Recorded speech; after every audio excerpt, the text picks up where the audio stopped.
Alam naman po natin na 6 na milyong balota yung nasayang kasunod po ng pagpapalabas ng Temporary Restraining Order o TRO ng Korte Suprema para doon sa 5 aspirante or 5 aspirants na dinisqualify po ng COMELEC para sa 2025 elections. Ngayon po, ano po kaya yung magandang gawin para maiwasan itong mga ganitong wastage? Kasi sabi po ng COMELEC, nasa around 150 million na yung nagastos nila para dito sa pag-iimprenta ng mga balota.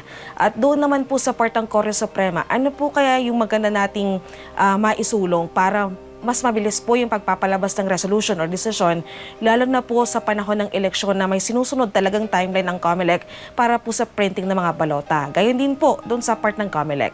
Salamat po. Sa parte po ng COMELEC, dapat masusing inaaral ang mga aspirants at tiyakin na ang bawat isa ay masusing ma-evaluate ang kanilang qualifications para hindi po maiwasan itong mga ganitong pangyayari na kung saan meron pala namang qualified pa base po sa Supreme Court, sabalit hindi po nila ito nabigyan ng tamang attention siguro. At sa parte naman po ng Supreme Court, wala po sa kanilang control niyan. Ibig sabihin po, naghihintay lamang po sila ng complaints para sa appeal nitong mga tinanggal sa kanilang pagiging aspirante sa pagkakandidato po nila. Kaya overall, dapat po maingat ang bawat pagsusuri ng COMELEC sa bawat isa, bawat aspirant or candidate. Well, yung pong COMELEC, masyadong mabilis sa pagdi-disqualify. Actually, alam din naman nila ang qualification. Hindi na kailangan na sabihan natin na dapat masusi. Pero they are turning a blind eye in favor. Pero mo, apat na kandidato na kasama ko doon sa partido namin. Ako lang ang apat na abogado. Pagkatapos, dumating yung 3 artista na sikat. Hindi ko alam, grade 2, grade 3 lang sila. Hindi ko naman sinasabi na hindi sila qualified. Pero i-disqualify mo ang mga abogado na pumasasaba na kailangan natin sa legislation, sa Senate. Pagkatapos, i-ignore mo ang kanilang qualification just to appease somebody. Yan po, maging maingat tayo. In fact, I was one of the lawyers na pinareconsider ko sa Supreme Court. Sabi ko, that is actually unfair and injustice to the people who should run this country as far as legislation is concerned. Now, as far as the Supreme Court, ang COMELEC mabilis mag-disqualify. Ang Supreme Court naman matagal mag-decide.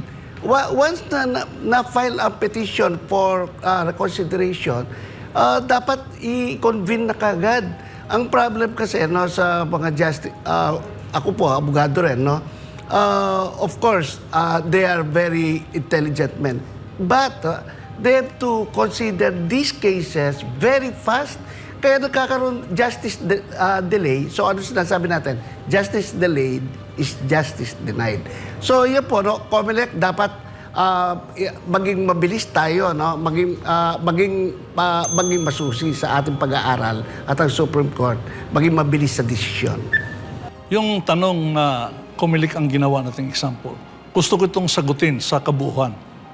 Ang gusto kong sabihin, bilang public servant, bilang empleyado ng gobyerno, you are expected na magbigay ng excellent performance. Ibig sabihin nito, you are actually consecrating yourself to be of service to God, country, and people.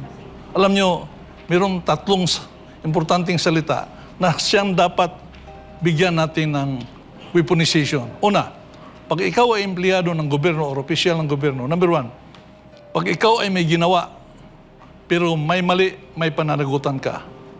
Pag ikaw ay walang ginawa, may pananagutan ka. Pag ikaw ay may ginawa, kahit hindi mo alam na mali pala, may pananagutan ka. Ibig sabihin, as government employee, official, or worker, we should make it a point that you will always be accountable for every action na ginawa mo. Ibig sabihin nito, yung nangyari sa COMELEC, dapat meron silang pananagutan. Bakit nasayang yung more than 100 million dahil lang sa isang kakulangan.